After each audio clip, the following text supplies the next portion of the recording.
Hello students, स्वागत है आपका एसपीसी सेंटर ऑफ नॉलेज में।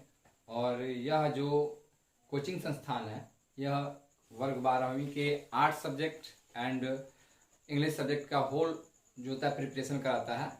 और इसमें अभी तक जो भी बच्चे नहीं जुड़े हैं वे जुड़ जाएं, क्योंकि इस सितंबर माह से इस 2023 बोर्ड एग्जाम में जो भी प्रश्न पूछे जाने वाले हैं उन सभी प्रश्नों का यहाँ पे प्रिपरेशन कराया जाएगा। और जितना हो सके उतना हम लोग तैयारी कराने का प्रयास करेंगे ताकि बोर्ड 2023 के परीक्षा में आप लोग बेहतर से बेहतर अंक प्राप्त कर सकें। तो आज हम लोग भारत इज माई होम जो एक्सट्रैक्ट है, एक अंश है, वो किसका अंश है? भाषण का अंश है, उसको लेकर उपस्थित हुए हैं। भारत इज माई होम को आज हम लोग लेकर उपस्थित हुए हैं, जिसके लेखक हैं doctor Zakir Hussain.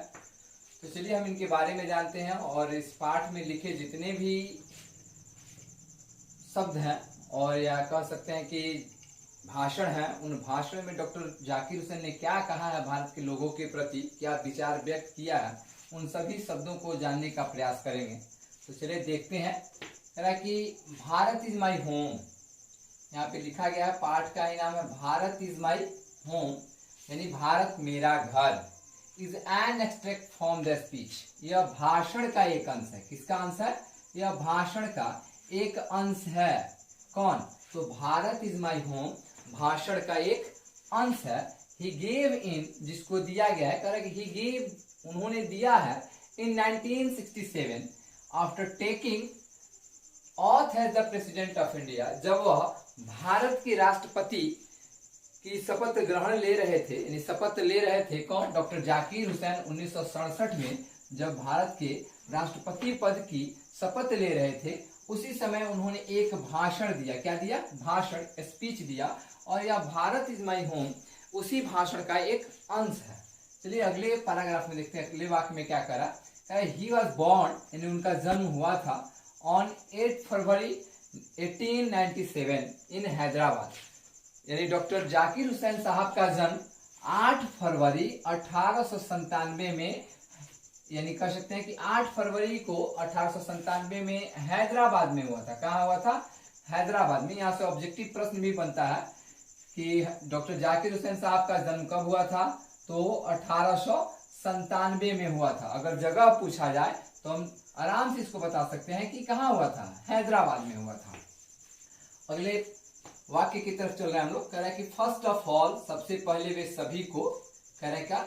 First of all, सबसे पहले सभी को, ही थैंक्स, वह धन्यवाद देते हैं, एंड सीज, और कहते हैं टू पीपुल, लोगों से।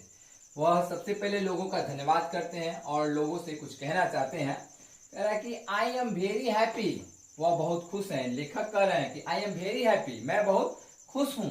You people have shown your trust and selected me as a president, कह रहा है कि आप लोगों ने मुझे चुना है, मुझ पे विश्वास किया है।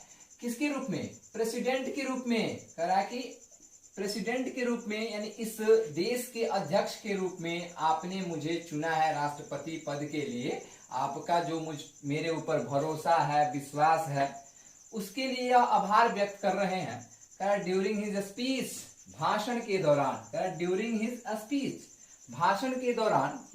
वह कहते हैं अबाउट डॉक्टर राधा कृष्णन, किसके बारे में कहते हैं? डॉक्टर राधा कृष्णन के बारे में। वही doctor Radha Krishnan, Sarvepalli Radha Krishnan, who is a great scholar and philosopher, जो एक महान विद्वान और दार्शनिक थे। कौन? तो डॉक्टर राधा कृष्णन। डॉक्टर जाकिर हुसैन साहब के द्वारा कहा जा रहा है कि doctor Radha Krishnan who is a great scholar and philosopher, doctor Radha Krishnan जो थे वह एक महान विद्वान और दार्शनिक थे। अगला जो पैराग्राफ है, कह रहा है doctor Hussain says that education is the only instrument which can develop a man, a state and nation. यहां से ऑब्जेक्टिव प्रश्न भी उठाए जाते हैं। कह रहा है डॉक्टर हुसैन सेज, जो डॉक्टर जाकिर हुसैन साहब हैं, वह कहते हैं दैट एजुकेशन, की जो शिक्षा है, इज द ओनली इंस्ट्रूमेंट, वह एकमात्र यंत्र है, विच कैन डेवलप, जो विकसित कर सकता है। किसको विकसित कर सकता है? A man, A state and nation, यानी एक व्यक्ति को, एक राष्ट्र को और एक राज्य को भी वह विकसित कर सकता है।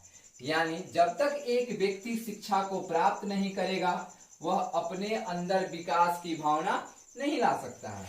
जब एक व्यक्ति जो है वह पढ़ लिख लेगा, शिक्षा प्राप्त कर लेगा, तो खुद को विकसित कर सकता है, तो वह अपने राज्य को विकसित कर सकता है।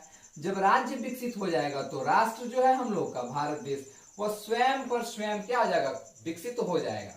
अगला जो पैराग्राफ है, ड्यूरिंग हिज स्पीच, यानी भाषण के दौरान, ही सेज, वह कहते हैं, इमोशनली, थोड़े से भावात्मक होके, यानी भावनात्मक रूप से वह जुड़े हुए व्यक्ति हैं और वह भावुक होके कहते हैं, आई फील टुडे, यानी मुझे आज यह महसूस हो रहा है, the full Bharat is my home, कि पूरा भारत मेरा घर है, and I am the head of this home, I am the head of this home, यानी मैं इस घर का मुखिया हूं। क्या हूं? मुखिया हूं, प्रधान हूं।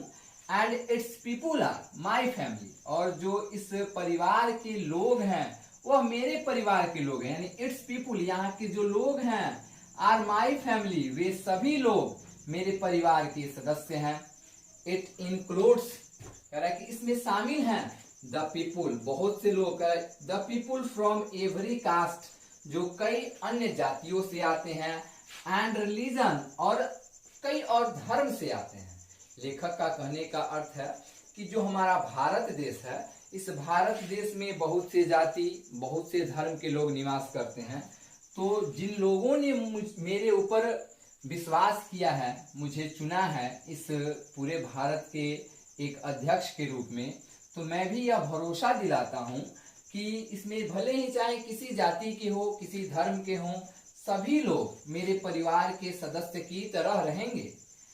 It is a strong and beautiful family, यह जो हमारा परिवार है, यहाँ पे भारत की बात की जा रही है, यानी यह जो हमारा भारत है, यह मजबूत और सुंदर परिवार की तरह है। जैसे एक घर होता है जिसको हम सजा के रखते हैं, सब किसी को आपस में मिला के रखते हैं, उसी तरह से डॉक्टर हुसैन साहब कहते हैं कि इट इज ए स्ट्रॉन्ग, यह मजबूत है, एंड ब्यूटीफुल फैमिली, और यह एक सुंदर परिवार है।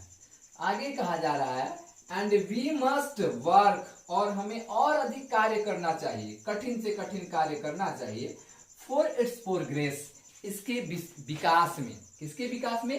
तो भारत के विकास में हमें और कठिन से कठिन कार्यों को करना चाहिए। तो ये जो पूरा का पूरा है भारत इज माई होम का जो समरी है, इसमें हमने आपको ऑब्जेक्टिव भी जहां जहां रैकरिंग किया है, घेरा लगाया है, वे सभी आपके परीक्षा में ऑब्जेक्टिव के रूप में भी आ सकते हैं। तो इन सभी को छात्र अच्छे ढंग से याद कर सकते हैं, चाहे तो स्क्रीनशॉट लेके इसको अपने नोटबुक में लिख भी सकते हैं, ताकि जो बोर्ड 2023 के में परीक्षा लिया जाएगा उसके अच्छे ढंग से प्रिपरेशन हो सके। Thanks for watching my video.